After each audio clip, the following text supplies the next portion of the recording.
It is the year 1598, a London market, mid-morning. A woman reaches into the folds of her skirt, not visibly, not openly, and her fingers close around something small.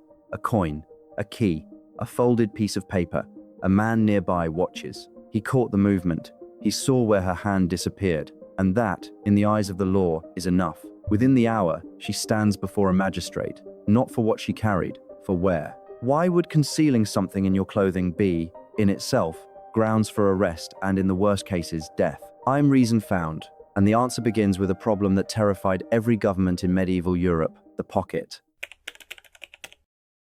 Here is something almost no history of fashion mentions. For most of the Middle Ages, pockets as we recognize them did not exist. People carried everything, coins, keys, knives, medicine, in a separate pouch worn on a belt on the outside of their clothing, visible to everyone. Your wealth sat in plain sight. Your rank announced itself. A lord's belt pouch came embroidered and heavy with silver clasps. A peasant's hung plain and nearly empty. Anyone who glanced at you understood immediately where you stood. That visibility was not incidental. It was the entire mechanism. Across England, France, and the Italian city-states, rulers pushed what they called sumptuary laws into existence, regulations specifying which fabrics, colors, and accessories each social rank could legally possess. England's first comprehensive version arrived in 1363 under Edward III, and some form of that legislation stayed on the books for nearly 250 years. Between 1336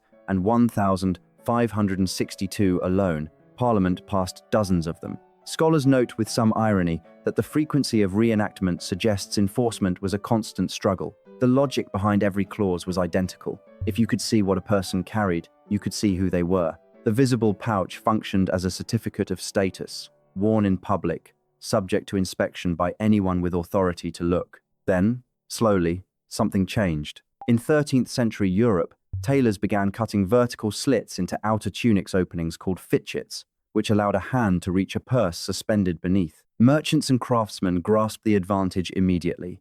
A pouch worn under layers of wool resisted a pickpocket's blade in a crowded market. Practical, sensible, obvious. But it produced a problem no one had anticipated. For the first time, a person could carry something the authorities could not see. The authorities noticed within a generation. The problem with the hidden pouch was never what it usually contained. The problem lived in what it could contain. By the 14th and 15th centuries, a merchant class had pulled significant wealth away from the hereditary nobility. Sumptuary laws multiplied in response, each new statute attempting to reassert the visual border between those who inherited rank and those who merely purchased the appearance of it.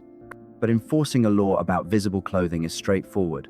Enforcing it when the evidence sits beneath 3 layers of wool is a different proposition entirely. A concealed pouch could carry foreign coin, the kind moving through a market without paying customs. It could hold documents, contracts, letters, messages between conspirators. It could conceal small quantities of prohibited dye, banned spice, or most dangerously in a century of religious war, a page of forbidden scripture. Tudor England turned this anxiety into law with particular force. During Elizabeth I's reign, 3/4 of those sent to the gallows arrived there for theft. But the definition of theft extended well beyond what we would recognize today. Moving goods invisibly through a market, past a city gate, past a customs inspector that constituted fraud against the crown. The hidden pocket was the mechanism of the crime. In certain readings of the law, the hidden pocket was the crime. But the most lethal cases had nothing to do with money. In the 16th and 17th centuries, as witch trials swept England and the continent, women accused of sorcery faced a specific charge with a specific piece of evidence: the concealed pocket. If investigators found a hidden pouch sewn into a woman's clothing regardless of its contents, she stood in immediate danger. The logic ran like this: an honest woman carries nothing she cannot show. A woman with a concealed pocket harbors something she chose to hide. A woman hiding things has formed a private arrangement with a lover, a creditor, or in the language of the courts, with the devil. Think about that carefully. Not the contents, the pocket itself. The mere existence of a hidden space served as evidence of guilt, and guilt, in those courts, meant fire. The fear of the hidden pocket did not end with the witch trials. It transformed. By the 17th century, pockets had been sewn directly into men's clothing, permanent, integrated, unremarkable. A man of business needed to carry documents and coin. His built-in pocket signaled participation in commerce. Nobody questioned it. Nobody searched for one. Women's pockets remained separate. A tied pouch, worn beneath skirts, accessed through a slit in the outer fabric. These were spacious women carried sewing kits, keys, spectacles, watch fobs, snuff boxes, even food inside them. Functional, essential, invisible. And yet the moment any woman faced accusation of theft, of sorcery, of sedition, that hidden pouch became the first exhibit for the prosecution. The double standard ran with precision. A man's concealed pocket meant he conducted business. A woman's concealed pocket meant she kept secrets. The echo of this arrangement sits with us today. In the 1890s, as women's fashions narrowed into tighter silhouettes, the separate tied pocket, the one functional garment women had actually retained through centuries of sumptuary restriction, vanished from common use. The small decorative bag replaced it, carried in the hand, visible, declarative, showing the world at a glance that its owner moved through public space, holding nothing of consequence. Christian Dior said in 1954, and it is worth hearing this slowly, "Men have pockets to keep things in, women for decoration." He believed he was describing fashion. He was describing 4 centuries of policy.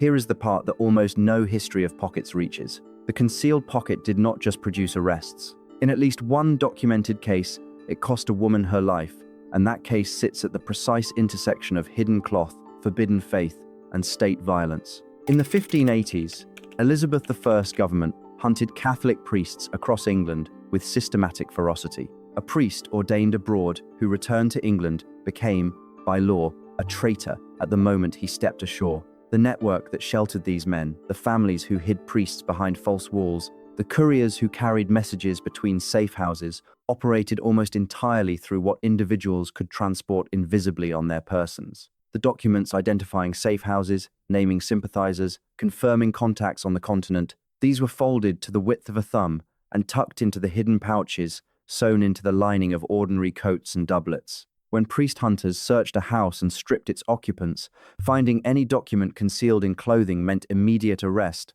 then torture, then the question that never changed: who else knows? Margaret Ward was a London gentlewoman. In 1588, the year of the Armada, the year England's fear of Catholic infiltration reached its highest pitch, she smuggled a rope into a London prison, folded flat, pressed into the hidden folds of her dress. The priest she assisted used it to escape from a window. He survived. Margaret Ward was arrested the following day. Under torture on the rack, she refused to identify him. She was hanged publicly at Tyburn in August of that year, 32 years old. Her crime, recorded in the court documents, concealing and conveying, not a weapon, not a poison, a rope, carried in a hidden pocket, delivered to a man the state intended to keep imprisoned. The Catholic Church canonized her in 1970 as one of the 40 martyrs of England and Wales. Her feast day falls on the 30th of August. The records list her simply as gentlewoman. The rope is not mentioned. Every time you reach into a pocket for your phone, your keys, a receipt you would rather no one else see you, perform an act that once carried a sentence. Not because of what you carry, because of the concealment itself. The quiet, ordinary decision to move through the world holding something that belongs to you and no one else. Governments have never quite stopped finding that uncomfortable. If this kind of hidden history is why you watch the everyday object with a lethal past, a subscription helps Reason Found make more of them. The next video goes somewhere you will not expect.